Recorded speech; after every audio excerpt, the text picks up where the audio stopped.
This video we will talk about a tutorial for using Excel to create a frequency polygon.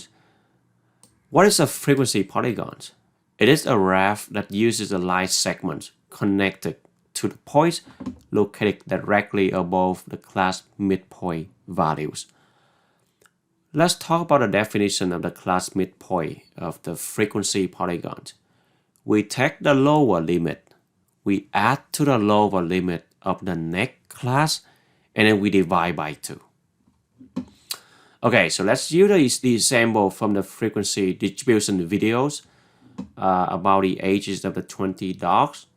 So we have the ages of the 20 dogs in the shelters. They are shown below, 5, 8, 7, and so on. We have 20 values. Now, from the earlier sections, we learned how to construct the frequency distribution below. So we learned how to make the 7 classes, 1, 2, 3, 4, 5, 6, 7. So between 3 and 3.99, we have 2 values, right?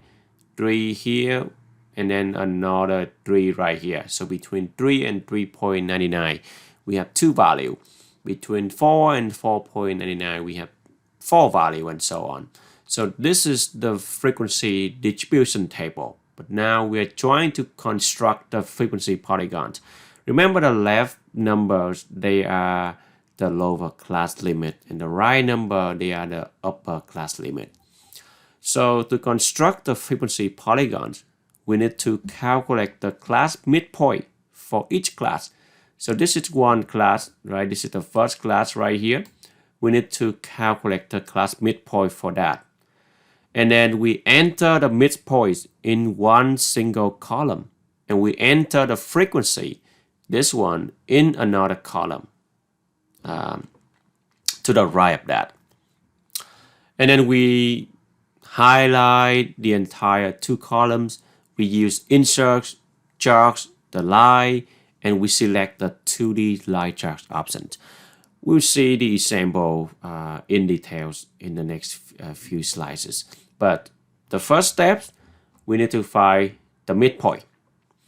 All right, so I see that I have the lower class 3, 4, 5, 6, 7, 8, 9, and then 3.89 and so on. So I'm going to enter, I just need the lower class to find the midpoint.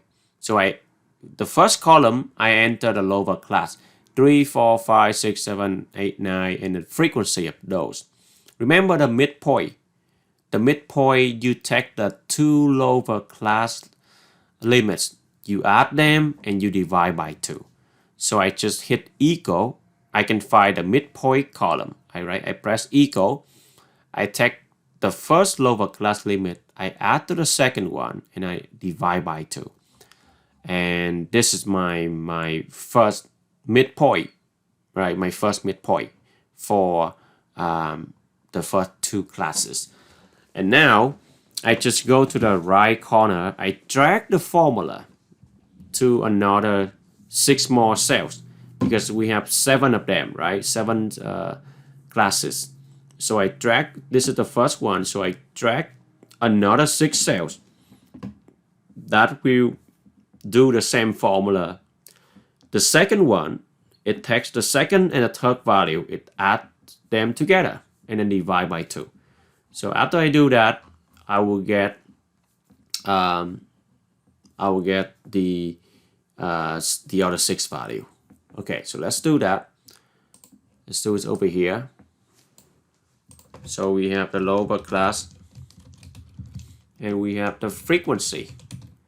Now you can always expand the column out so you can see everything 3, 4, 5, 6, 7, 8, 9. And then the other one, I enter the frequency from the distribution table. And now I need to find the midpoint column, right? I need to find the midpoint column. So let me just label it midpoint. This is the midpoint column. So the first midpoint, the first value, I press equal because I want Excel to return something. So this should be the formula of something, right? So I press equal. I press the first class I plus the second lower class, and I should put them, oops, let's redo it. Okay, let's redo everything here. Equal, I should open the parentheses, click the first one, plus the second one, close that, divide by 2. So it will give me the midpoint for my first class.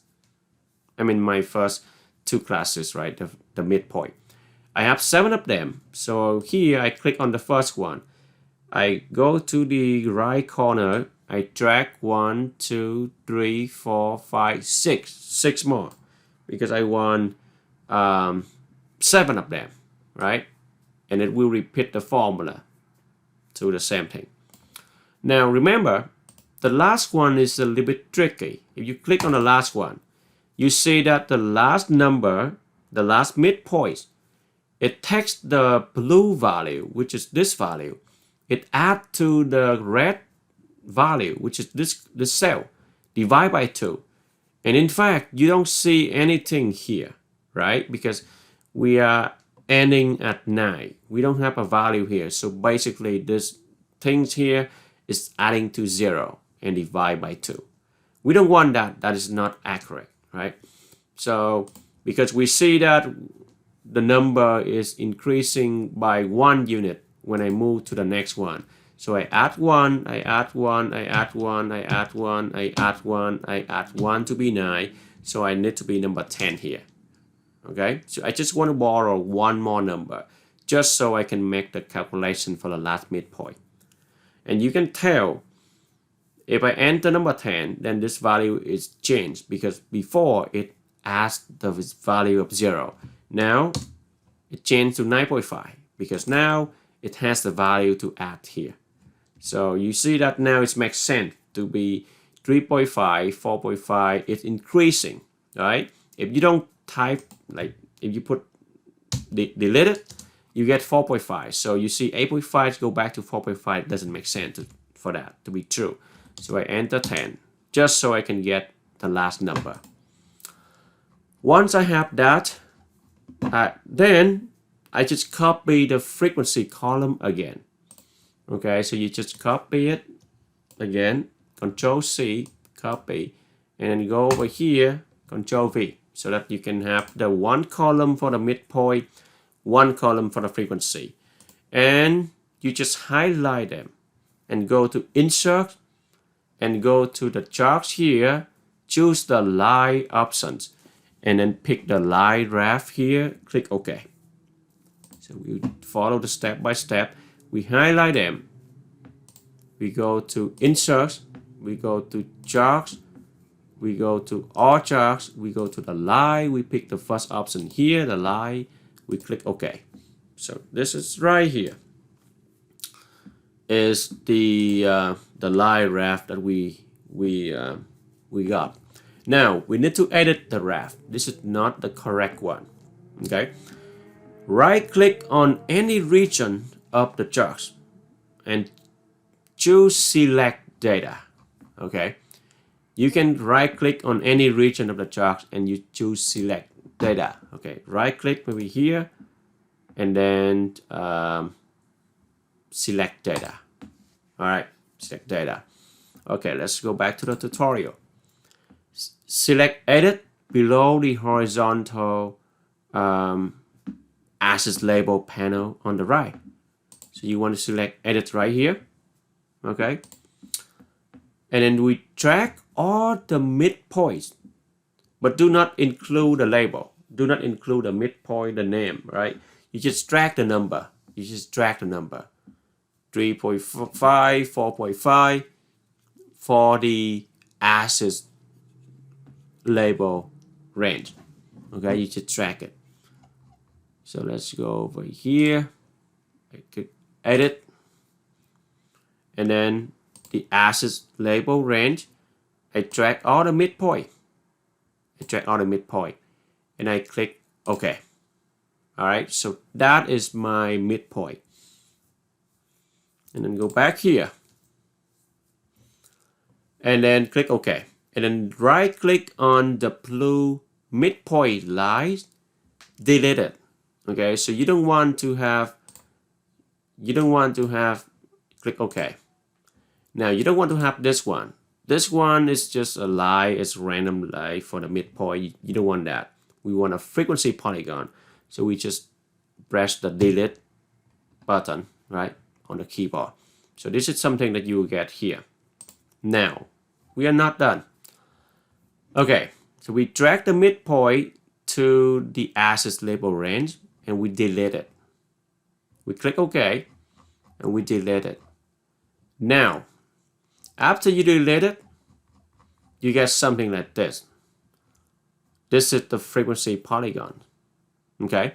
Now we are not done. Well, actually, it is the frequency polygon, but you can label it. You can change the title, change the name, and so on, just so it looks like the one that you usually see from the textbook, right? Label all the details and stuff. So you can also insert the labels on the axis. You can double click on any region of the raft.